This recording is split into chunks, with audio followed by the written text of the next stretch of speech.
ਸਾਧ ਸੰਗਤ ਜੀ, ਵਾਹਿਗੁਰੂ ਜੀ ਕਾ ਖਾਲਸਾ, ਵਾਹਿਗੁਰੂ ਜੀ ਕੀ ਫਤਿਹ। ਰੱਬ ਨੂੰ ਆਪਣੇ ਭਗਤ ਬੜੇ ਪਿਆਰੇ ਲੱਗਦੇ ਨੇ, ਤੇ ਇੱਥੋਂ ਤੱਕ ਹੀ ਨਹੀਂ, ਭਗਤਾਂ ਨੂੰ ਵੀ ਰੱਬ ਬੜਾ ਪਿਆਰਾ ਲੱਗਦਾ ਹੈ। ਰੱਬ ਆਪਣੇ ਭਗਤਾਂ ਦੀ ਲਾਜ ਰੱਖਣ ਦੇ ਵਾਸਤੇ ਹਮੇਸ਼ਾ ਆਇਆ ਹੈ, ਤੇ ਗੁਰਬਾਣੀ ਇਸ ਗੱਲ ਦੀ ਗਵਾਹੀ ਭਰਦੀ ਹੈ ਕਿ ਭਗਤਾਂ ਦੀ ਸਦਾ ਤੂੰ ਰੱਖਦਾ, ਹਰ ਜੀਉ ਧੁਰ ਤੂੰ ਰੱਖਦਾ ਆਇਆ। ਪ੍ਰਹਿਲਾਦ ਜਨ ਤੁਧ ਰਾਖ ਲਏ, ਹਰ ਜੀਉ ਹਰਨਾਖਸ਼ ਮਾਰ ਪਚਾਇਆ। ਇਤਿਹਾਸ ਦੇ ਵਿੱਚ ਕਈ ਭਗਤ ਹੋਏ ਨੇ। ਉਹਨਾਂ ਭਗਤਾਂ ਦੇ ਵਿੱਚੋਂ ਜਿਸ ਭਗਤ ਦੀ ਗੱਲ ਅੱਜ ਅਸੀਂ ਕਰਨ ਲੱਗੇ ਆ, ਉਸ ਭਗਤ ਜੀ ਦਾ ਨਾਮ ਹੈ ਭਗਤ ਤਰਲੋਚਨ ਜੀ। ਭਗਤ ਤਰਲੋਚਨ ਜੀ ਅਤੇ ਉਹਨਾਂ ਦੀ ਜੋ ਪਤਨੀ ਇੱਕ ਘਰ ਦੇ ਅੰਦਰ ਰਹਿੰਦੇ ਨੇ। ਹੁਣ ਦੋਵਾਂ ਦੀ ਉਮਰ ਬਹੁਤ ਵਡੇਰੀ ਹੋ ਚੁੱਕੀ ਹੈ। ਭਗਤ ਤਰਲੋਚਨ ਜੀ ਦੀ ਪਤਨੀ ਭਗਤ ਜੀ ਨੂੰ ਬੇਨਤੀ ਕਰਦੀ ਹੈ ਕਿ ਸੁਆਮੀ ਜੀ, ਸਾਡੇ ਦੋਵਾਂ ਦੀ ਉਮਰ ਬੜੀ ਵਡੇਰੀ ਹੋ ਚੁੱਕੀ ਹੈ। ਹੁਣ ਅਸੀਂ ਸਾਰੀ ਉਮਰ ਬੜਾ ਕੰਮ ਕੀਤਾ, ਤੁਸੀਂ ਕਿਰਪਾ ਕਰੋ, ਹੁਣ ਮੇਰੇ ਤੋਂ ਕੰਮ ਨਹੀਂ ਹੁੰਦਾ, ਤੁਸੀਂ ਕੋਈ ਨਾ ਕੋਈ ਮੈਨੂੰ ਨੌਕਰ ਲੱਭ ਦਿਓ। ਭਗਤ ਜੀ ਨੇ ਆਖਿਆ, ਠੀਕ ਹੈ, ਲੱਭ ਲਵਾਂਗੇ। ਕੁਝ ਕੁ ਦਿਨ ਲੰਘੇ। ਭਗਤ ਜੀ ਦੀ ਪਤਨੀ ਨੇ ਫੇਰ ਆਖਿਆ ਭਗਤ ਤਰਲੋਚਨ ਜੀ ਨੂੰ ਕਿ ਤੁਹਾਨੂੰ ਮੈਂ ਆਖਿਆ ਸੀ ਕਿ ਨੌਕਰ ਲੱਭ ਲਿਓ। ਤੋ ਭਗਤ ਜੀ ਨੇ ਫੇਰ ਕਹਿ ਦਿੱਤਾ, ਕੋਈ ਗੱਲ ਨਹੀਂ, ਲੱਭ ਲਵਾਂਗੇ। ਜਦ ਉਸ ਅਕਾਲ ਪੁਰਖ ਵਾਹਿਗੁਰੂ ਦੀ ਮਰਜ਼ੀ ਹੋਏਗੀ ਨਾ, ਤਾਂ ਉਹਨੇ ਆਪਣੇ ਆਪ ਹੀ ਨੌਕਰ ਭੇਜ ਦੇਣਾ। ਭਗਤ ਜੀ ਦਾ ਇਹੀ ਹਮੇਸ਼ਾ ਉੱਤਰ ਹੋਇਆ ਕਰਦਾ ਸੀ। ਜਦ ਇਸ ਗੱਲ ਦੇ ਬਾਰੇ ਉਸ ਅਕਾਲ ਪੁਰਖ ਵਾਹਿਗੁਰੂ ਨੂੰ ਪਤਾ ਲੱਗਿਆ, ਤਾਂ ਉਸ ਅਕਾਲ ਪੁਰਖ ਵਾਹਿਗੁਰੂ ਨੇ ਇਹ ਸੋਚਿਆ, ਮੈਂ ਸ਼ਬਦ ਜਿਹੜਾ ਵਰਤ ਰਿਹਾ ਸੋਚਿਆ, ਸਮਝ ਲਈਏ ਕਿ ਜਦ ਉਸ ਅਕਾਲ ਪੁਰਖ ਵਾਹਿਗੁਰੂ ਨੂੰ ਪਤਾ ਲੱਗਿਆ ਕਿ ਆਪਣੇ ਭਗਤ ਦੇ ਘਰ ਨੌਕਰੀ ਕਰਨ ਦਾ ਸਵਾਲ ਹੈ, ਤਾਂ ਉਸ ਰੱਬ ਤੋਂ ਰਿਹਾ ਨਾ ਗਿਆ। ਉਸ ਅਕਾਲ ਪੁਰਖ ਵਾਹਿਗੁਰੂ ਨੇ ਇਹੀ ਸੋਚਿਆ ਕਿ ਹੋਰ ਕਿਸੇ ਨੂੰ ਕਿਉਂ ਨੌਕਰ ਬਣਾ ਕੇ ਭੇਜਣਾ, ਮੇਰੇ ਭਗਤ ਦੇ ਘਰ ਨੌਕਰੀ ਦਾ ਕੰਮ ਹੈ ਤਾਂ ਮੈਂ ਆਪ ਹੀ ਚੱਲਦਾ। ਤਾਂ ਦੇਖੋ ਸਾਧ ਸੰਗਤ ਜੀ, ਆਪਣੇ ਭਗਤ ਦੇ ਘਰ ਨੌਕਰੀ ਕਰਨ ਦੇ ਵਾਸਤੇ ਉਹ ਅਕਾਲ ਪੁਰਖ ਵਾਹਿਗੁਰੂ ਨੌਕਰ ਦੇ ਭੇਸ ਦੇ ਅੰਦਰ ਆਪ ਆ ਗਿਆ ਜੀ। ਕੁੰਡਾ ਖੜਕਾਇਆ, ਭਗਤ ਜੀ ਦੀ ਪਤਨੀ ਨੇ ਕੁੰਡਾ ਖੋਲ੍ਹਿਆ, ਤੋ ਜਿਹੜਾ ਸਾਹਮਣੇ ਰੱਬ ਆਪ ਖੜਾ ਸੀ ਇੱਕ ਨੌਕਰ ਦੇ ਭੇਖ ਦੇ ਅੰਦਰ, ਭਗਤ ਜੀ ਦੀ ਪਤਨੀ ਨੂੰ ਕਹਿਣ ਲੱਗਿਆ ਕਿ ਤੁਹਾਨੂੰ ਜੀ ਨੌਕਰ ਦੀ ਲੋੜ ਹੈ। ਭਗਤ ਜੀ ਦੀ ਪਤਨੀ ਦਾ ਚਿਹਰਾ ਖਿੜ ਗਿਆ, ਕਹਿਣ ਲੱਗੀ, ਹਾਂ, ਮੈਂ ਤਾਂ ਕਿੰਨੇ ਦਿਨਾਂ ਤੋਂ ਇਹਨਾਂ ਨੂੰ ਕਹੀ ਜਾ ਰਹੀ ਹਾਂ ਕਿ ਸਾਨੂੰ ਨੌਕਰ ਦੀ ਲੋੜ ਹੈ, ਕੀ ਤੂੰ ਸਾਡੇ ਘਰ ਨੌਕਰੀ ਕਰੇਗਾ? ਤਾਂ ਜਿਹੜਾ ਸਾਹਮਣੇ ਨੌਕਰ ਦੇ ਭੇਖ ਦੇ ਅੰਦਰ ਉਹ ਰੱਬ ਖੜਾ ਸੀ, ਤੇ ਕਹਿਣ ਲੱਗੇ ਰੱਬ ਜੀ ਕਿ ਹਾਂਜੀ, ਮੈਂ ਤਾਂ ਨੌਕਰੀ ਪਹਿਲੇ ਹੀ ਲੱਭ ਰਿਹਾ। ਤਾਂ ਭਗਤ ਜੀ ਦੀ ਪਤਨੀ ਕਹਿਣ ਲੱਗੀ ਕਿ ਦੱਸੋ ਫਿਰ ਤਨਖਾਹ ਕਿੰਨੀ ਲਓਗੇ ਤੁਸੀਂ, ਭੇਟਾ ਕਿੰਨੀ ਲਓਗੇ, ਮਨਜ਼ੂਰੀ ਕਿੰਨੀ ਲਓਗੇ? ਤਾਂ ਉਹ ਕਹਿਣ ਲੱਗੇ ਕਿ ਨਹੀਂ ਜੀ, ਮੈਂ ਕੋਈ ਭੇਟਾ ਨਹੀਂ ਲੈਣੀ, ਮੈਂ ਕੋਈ ਤਨਖਾਹ ਨਹੀਂ ਲੈਣੀ, ਮੈਨੂੰ ਤਾਂ ਸਿਰਫ ਪ੍ਰਸ਼ਾਦੇ ਤੱਕ ਹੈ, ਤੁਸੀਂ ਮੈਨੂੰ ਪ੍ਰਸ਼ਾਦਾ ਦੇ ਦਿਓ, ਪ੍ਰਸ਼ਾਦਾ ਛਕ ਕੇ ਬਸ ਮੈਂ ਤੁਹਾਡੇ ਘਰ ਦਾ ਜਿਹੜਾ ਕੰਮ ਹੈ ਉਹ ਕਰੀ ਜਾਵਾਂਗਾ। ਤਾਂ ਭਗਤ ਜੀ ਦੀ ਪਤਨੀ ਬੜੀ ਖੁਸ਼ ਹੋਈ ਕਿ ਹੋਰ ਸੌਖਾ ਕੰਮ, ਜਾਂ ਕਹਿ ਲਓ ਏਦੋਂ ਸਸਤਾ ਜਿਹੜਾ ਨੌਕਰ ਹੈ, ਕਿੱਥੋਂ ਮਿਲਣਾ। ਪਰ ਉਹ ਜਿਹੜਾ ਬਾਹਰ ਨੌਕਰ ਦੇ ਭੇਖ ਅੰਦਰ ਰੱਬ ਖੜਾ, ਤੇ ਰੱਬ ਜੀ ਆਪ ਬੋਲਣ ਲੱਗੇ, ਕਹਿਣ ਲੱਗੇ, ਪਰ ਮੇਰੀ ਵੀ ਇੱਕ ਸ਼ਰਤ ਹੈ। ਪਤਨੀ ਭਗਤ ਜੀ ਦੀ ਕਹਿਣ ਲੱਗੀ, ਹਾਂਜੀ, ਕਿਹੜੀ ਸ਼ਰਤ ਹੈ ਜੀ? ਕਹਿੰਦਾ, ਸ਼ਰਤ ਮੇਰੀ ਇਹ ਹੈ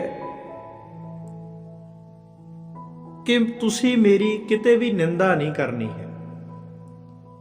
ਤੁਸੀਂ ਜੋ ਕਹੋਗੇ ਮੈਂ ਉਸੇ ਤਰ੍ਹਾਂ ਕਰਾਂਗਾ, ਪਰ ਮੇਰੀ ਕਿਤੇ ਨਿੰਦਾ ਨਹੀਂ ਕਰਨੀ। ਤੋ ਭਗਤ ਜੀ ਦੀ ਪਤਨੀ ਕਹਿਣ ਲੱਗੀ, ਠੀਕ ਹੈ ਜੀ, ਤੁਸੀਂ ਕੰਮ ਜੇਕਰ ਇਹੋ ਜਿਹੇ ਨਾ ਕਰੋ ਤਾਂ ਮੈਂ ਨਹੀਂ ਕਰਦੀ। ਕਹਿਣ ਲੱਗੇ ਜਿਸ ਵਕਤ ਤੁਸੀਂ ਜਦ ਨਿੰਦਾ ਕੀਤੀ ਤੇ ਮੈਂ ਘਰ ਛੱਡ ਕੇ ਚਲੇ ਜਾਣਾ। ਕਹਿੰਦੀ ਠੀਕ ਹੈ, ਮਨਜ਼ੂਰ ਹੈ।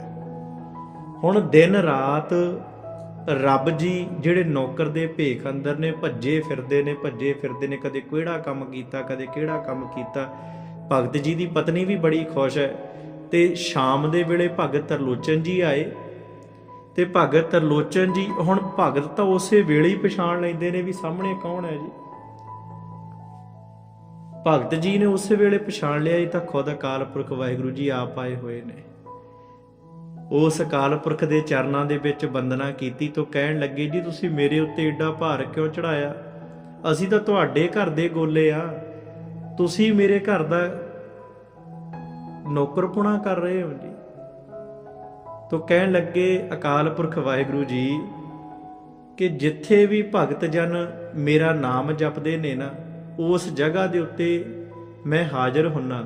ਤੇ ਇੱਕ ਭਗਤ ਦੇ ਘਰ ਦੇ ਨੌਕਰੀ ਕਰਨੀ ਤਾਂ ਮੇਰੇ ਲਈ ਵੀ ਬੜਾ, ਇਹ ਕਹਿ ਲਓ, ਸੁਭਾਗ ਵਾਲਾ ਕੰਮ ਹੈ ਜੀ। ਤੋ ਰੋਜ਼ਾਨਾ ਕਿਤੇ ਪਤਨੀ ਕੁਝ ਆਖਦੀ ਹੈ, ਕਿਤੇ ਕੁਝ ਆਖਦੀ ਹੈ, ਤੋ ਜਿਹੜਾ ਨੌਕਰ ਹੈ ਉਹ ਭੱਜ ਭੱਜ ਕੰਮ ਕਰੀ ਜਾ ਰਿਹਾ ਹੈ ਜੀ।